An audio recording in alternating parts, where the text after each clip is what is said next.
తెలియజేసుకుంటూ మా సోదరుడు మీ అందరూ ఆశీర్వదించి గెలిపించిన ఎమ్మెల్యే మురళీ నాయక్ గారు సభాధ్యక్షుడు, అలాగే మన ప్రియతమ నాయకులు ఈనాటి శంకుస్థాపనకు విచ్చేసిన డిప్యూటీ సీఎం బట్టి విక్రమార్క గారికి, మా అన్న మాజీ కేంద్ర మంత్రులు, మీ ప్రియతమ పార్లమెంట్ సభ్యులు, మళ్ళా గవర్నమెంట్ వస్తే కేంద్ర మంత్రి పక్కాయనా, మళ్ళా కాబోయే కేంద్ర మంత్రి గారు రాహుల్ గాంధీ ప్రధానమంత్రి కావడం ఖాయం, మన బలరాం నాయక్ కేంద్ర మంత్రి కావడం ఖాయం. అలాగే వేదిక మీద పెద్దలు పొంగులేటి శ్రీనివాసరెడ్డి మా బావగారికి, అలాగే తుమ్మల నాగేశ్వర పెద్దలకు, మా శాసనసభ్యులందరికీ పేరు పేరున సమయం లేదు కాబట్టి మీ అందరికీ చేతులు జోడించి నమస్కరిస్తూ, మన ప్రభుత్వం కొత్తలో వచ్చిన సందర్భంలో ప్రతిపక్ష నాయకులు ఏమన్నారు, ఈ ప్రభుత్వం ఉండదు, వచ్చిన రెండో రోజుకని మొదలుపెట్టిండు. కానీ 8 లక్షల కోట్లతో అప్పిస్తే అప్పులకు వడ్డీ కడుతూ వసూలు కడుతూ ఒక్కొక్కటి చెప్పనివి సన్న బియ్యం వరకు నిన్నటి వరకు. మీరు ఎప్పుడైనా సన్న బియ్యంతో అన్నం తినారా అక్కలు చెల్లెలు? మీరు వచ్చిన బియ్యాన్ని అమ్ముకునేది. ఇలా వేల కోట్ల స్కీములు ఇలా అమలు చేస్తూ రాష్ట్రాన్ని ఒక దారిలో పెడుతూ ఇప్పుడిప్పుడే ఆర్థికంగా ముందుకు పోతున్న సందర్భంలో కొన్ని పుకార్లు లేవట్టిను. రైతు భరోసా రాదు ఈ ప్రభుత్వంలోని.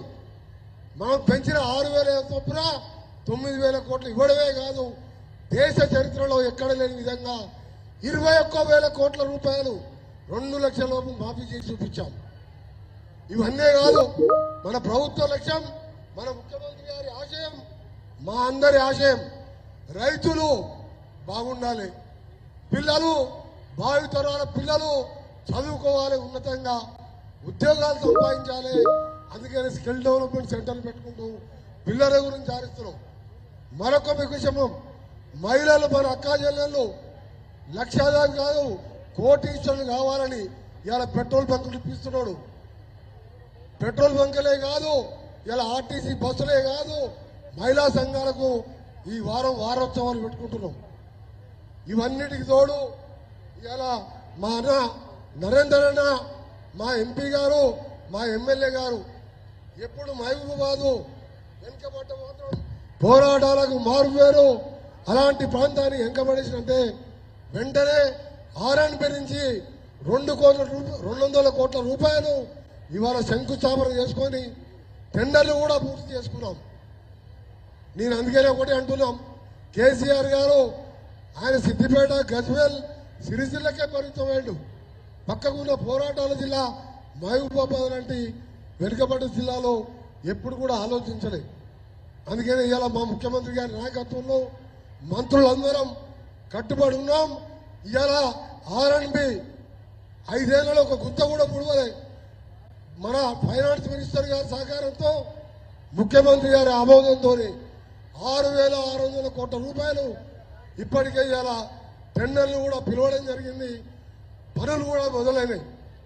ఇంకా హ్యామ్ మోడల్లో 12,000 కోట్ల రూపాయలు మా డిపార్ట్మెంట్ ఆర్ఎండ్బి, మన సీతక్క డిపార్ట్మెంట్లో మరొక 17,000 కోట్ల రూపాయలతో ప్రతి గ్రామం నుంచి మండలానికి, మండలం నుంచి జిల్లా హెడ్ క్వార్టర్కు డబల్ రోడ్గా ప్రతిదీ బీటీ రోడ్గా వేసే కార్యక్రమం చేద్దామని తెలియజేసుకుంటూ మీ అందరికీ చేతులు జోడించి ఈ ప్రభుత్వాన్ని సోనియా గాంధీ తెలంగాణ ఇచ్చిన ఆ అమ్మ ఆశీర్వాదం, ఆమె లేకుంటే తెలంగాణ వచ్చేదే కాదు. అటు ఎంపీలు ఒక సైడు, ఉద్యమకారులు ఒక సైడు, నాలాంటి వారు మంత్రి పదవికే త్యాగం చేసినాం. ఆ తెలంగాణలో కేసీఆర్ది ఒక్క పైసా కూడా పాత్రం లేదు. ఒక్క పైసా కూడా పాత్రం లేకుండా 10 ఏళ్ళు మోసం చేసి అధికారంలోకి వచ్చిండు. అందుకని మీ అందరు కూడా రాబో స్థానిక సంస్థల ఎన్నికల్లో మా ఎమ్మెల్యే, ఎంపీ గారే కాదు, మా నరేందర్ అని చెప్పిన క్యాండిడేట్లకు సహకారం అందిస్తూ 100కు 100% మనం గెలవాలి. దాంతోపాటు సోషల్ జస్టిస్తో ముందుకు పోతున్న సేవాలాల్ మహారాజ్ చెప్పినట్టు, సేవాలాల్ మహారాజ్ ఒకటే మెసేజ్ ఇచ్చిండు, ఆ దేవుడు లాంటి వ్యక్తి మనం సమాజంలో సోషల్ జస్టిస్ పాటించాలన్నది సేవాలాల్ గారి కోరిక ఆయన చెప్పినది అది. అదే ఇవాళ మన గవర్నమెంట్ కూడా పాటిస్తుందని తెలియజేసుకుంటూ మరొకసారి మీ ఎమ్మెల్యే ఎంపీలతో పాటు మా నరేంద్రకు ఇక్కడ ఆహ్వానించి మా శాఖ తరఫున చేసే పనులే కాదు మీ అందరినీ కలుసుకునే అవకాశం కల్పించినందుకు మీ అందరు కూడా చేతులు జోడించి నమస్కరిస్తూ జై హింద్, జై కాంగ్రెస్.